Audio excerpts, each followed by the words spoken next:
अभिवादन स्वीकार कीजिए ब्रजेश मिश्रा का और आप देखना शुरू कर चुके हैं द डिबेट। बहनों भाइयों, कल रात 9:30 बजे पूरा देश स्तब्ध रह गया जब देश के उपराष्ट्रपति जगदीप धनखड़ ने अचानक से अपने पद से इस्तीफा दे दिया और यह इस्तीफा उन्होंने अपने सोशल मीडिया ट्विटर हैंडल पर डाला, जिसके बाद देश और दुनिया को पता चला कि उन्होंने इस्तीफा दे दिया। शायद देश में इस तरह की मिसाल का पहले नहीं मिली होगी कि जहां देर शाम तक राज्यसभा में काम करने के पश्चात उपराष्ट्रपति घर गए हों और रात में उन्होंने इस्तीफा दे दिया हो। उनके इस्तीफे को लेकर तरह तरह की कयास लग रही है, कारण तलाशे जा रहे हैं। आधिकारिक वजह स्वास्थ्य बताई गई है, लेकिन दिल्ली कॉरिडोर से लेकर पूरे देश भर में जो चर्चा चल रही है वो कुछ और है। क्या कुछ बहुत बड़ा घटनाक्रम होने जा रहा था जिसको रोकने के लिए रातों रात धनखड़ से इस्तीफा लिया गया। सुबह उनका इस्तीफा मंजूर भी हो गया और राज्यसभा शुरू होने के ठीक पहले अधिसूचना भी जारी हो गई। यानी अगले दिन कोई तो है जो नहीं देखना चाहता था कि जगदीप धनखड़ राज्यसभा में सभापति की कुर्सी पर बैठे। कारण क्या था? ऐसा क्या था उनके पास कि अगर वो अगले दिन बैठते तो किसी को बहुत बड़ा नुकसान होता? आज उन कारणों की तलाश के लिए एक चर्चा को आमंत्रित करते हैं। बहन भाइयों, पूरा देश स्तब्ध और हैरान रह गया था जब कल देश के उपराष्ट्रपति जगदीप धनखड़ ने इस्तीफा दे दिया। कहते हैं जुबान से कही गई बात की बड़ी वैल्यू होती है। 12 दिन पहले, अब से ठीक 12 दिन पहले जवाहरलाल नेहरू यूनिवर्सिटी यानी जेएनयू के एक कार्यक्रम में उपराष्ट्रपति धनखड़ ने यह कहा था कि वो समय पर रिटायर होंगे अगस्त 2027 में, अगर भगवान ने चाहा तो। Divine intervention. तो ऐसा लगता है कि कोई पॉलिटिकल डिवाइन इंटरवेंशन हुई और जगदीप धनखड़ को अनसेरिमोनियल विदाई का सामना करना पड़ा। ऐसा कभी नहीं हुआ कि इस तरह से अनसेरिमोनियल एग्जिट देश के संवैधानिक पद पर बैठे एक उपराष्ट्रपति का हो कि अभी तक न तो उनका कोई बयान आया, न कोई स्टेटमेंट आया कि उन्होंने इस्तीफा क्यों दिया। उनके इस्तीफे को लेकर तरह तरह की कयास चल रही है बहन भाइयों, लेकिन इस कयास में वो कयास ज्यादा लॉजिकल और सच के नजदीक लग रही है। जो एक भ्रष्टाचार में लिप्त पाए गए, जांच में सुप्रीम कोर्ट की लिप्त पाए गए एक जज जो इलाहाबाद हाई कोर्ट के हैं, जस्टिस यशवंत वर्मा, इस देश के सबसे बदनाम शुदा जज, जिनके घर से बहुत बड़ी तादाद में कैश मिला था दिल्ली पुलिस में एक फायर कांड के दौरान। दरअसल सत्ता पक्ष ये चाहता था कि जुडिशरी के भ्रष्टाचार पर नकेल कसने के लिए वो एक मोशन पेश करेंगे जिसको विपक्ष भी और दोनों पक्ष मिलकर एक सहमत होकर यशवंत वर्मा पर महाभियोग चलाएंगे और उन्हें बेदखल करेंगे। यह लोकसभा में आना था।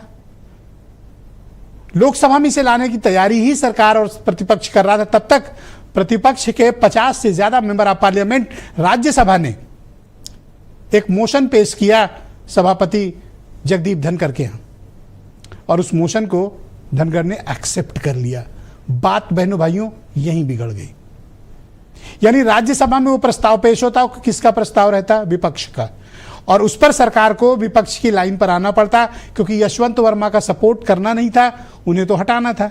लेकिन लोकसभा के बजाय ये राज्यसभा में आया और अगर ये पारित होता तो विपक्ष की जीत होती और सरकार को बड़े मेजर एम्बैरेसमेंट का सामना सदन के भीतर करना पड़ता। लेकिन सवाल इस बात का है कि धनखड़ ने ऐसा किया क्यों? सत्ता पक्ष और प्रतिपक्ष के बीच जब वो तालमेल बिठाने की बात चल रही थी तो अचानक से राज्यसभा में उन्होंने मोशन पेश हुए मोशन को स्वीकार कैसे कर लिया? तब जबकि सत्ता पक्ष के साथ उनकी प्रतिबद्धता जगजाहिर थी, इसमें कोई छिपा हुआ सच नहीं था। बहनों भाइयों, 12 बजे कल बिजनेस एडवाइजरी कमेटी की मीटिंग हुई थी, उसमें सहमति नहीं बनी, बात 2 बजे के लिए टल गई और 2:05 पर विपक्षी सांसदों के, राज्यसभा सांसदों के एक समूह एक पिटीशन मूव करता है जिसमें जस्टिस यशवंत वर्मा पर महाभियोग लाने की बात की जाती है।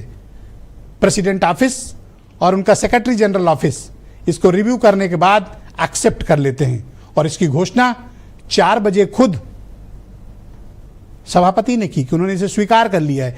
लेकिन शायद इसे पेश किया गया है लोकसभा में भी, तो अब एक ज्वाइंट इन्वेस्टिगेशन कमेटी बनेगी कि इसे सुना कहां जाए। और 4:30 बजे फिर से बैठक होनी थी बिजनेस एडवाइजरी कमेटी की और उस बैठक में जेपी नड्डा और किरण रिजिजू नहीं आए।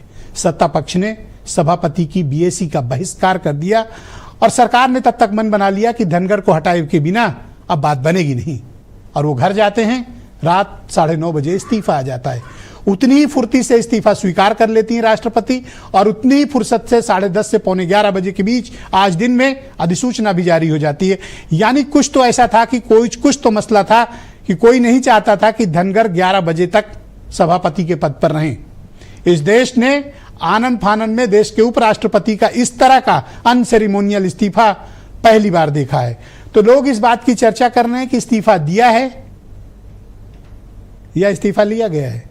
इसके कारण तो दो ही लोग जानते हैं, एक बीजेपी आला कमान, नंबर 2 जगदीप धनकर।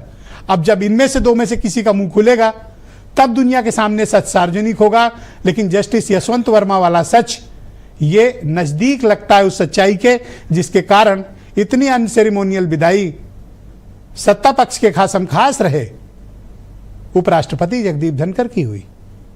तो बहनों भाइयों, एक खबर दिखाते हैं आपको, फिर आज की डिबेट बड़ी विस्तृत है और बड़ा डिटेल आज चर्चा करेंगे इस विदाई कांड को लेकर।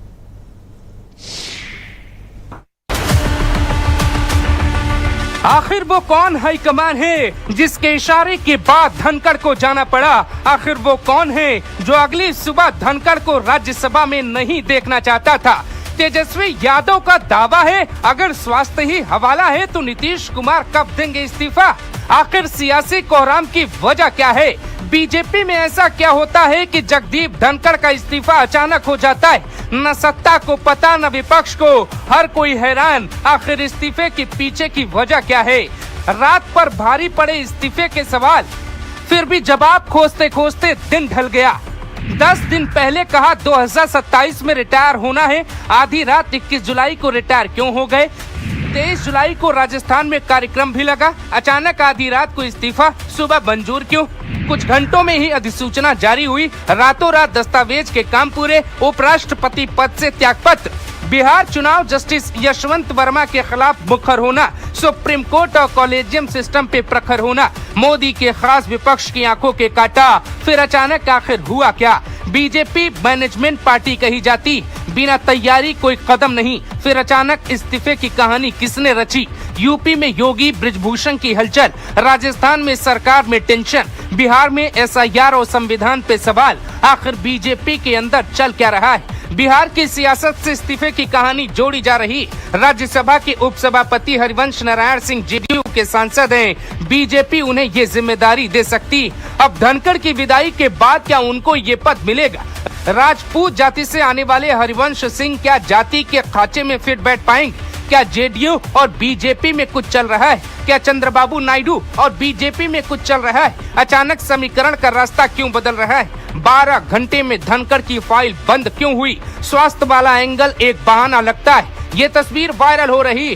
23 तारीख को कार्यक्रम भी लगा, फिर कब बीमार हुए, कब इस्तीफा लिखा गया, ये कहानी किसने गढ़ी? आज द डिबेट में सबसे बड़ा सवाल, क्या बीजेपी में कुछ चल रहा है? धनखड़ जो सुप्रीम कोर्ट और जस्टिस वर्मा से भिड़े, उन्हें अचानक क्यों हटना पड़ा? 12 घंटे में इस्तीफा, अधिसूचना जारी, राष्ट्रपति की मंजूरी, इतनी जल्दी क्यों? क्या ये बीजेपी में तूफान से पहले की खामोशी है? हाई कमान कौन? क्या दबाव में थे धनखड़? तेजस्वी का बयान, बीजेपी नेताओं की चुप्पी, क्या हाईकमान के आगे सरेंडर हुए धनखड़?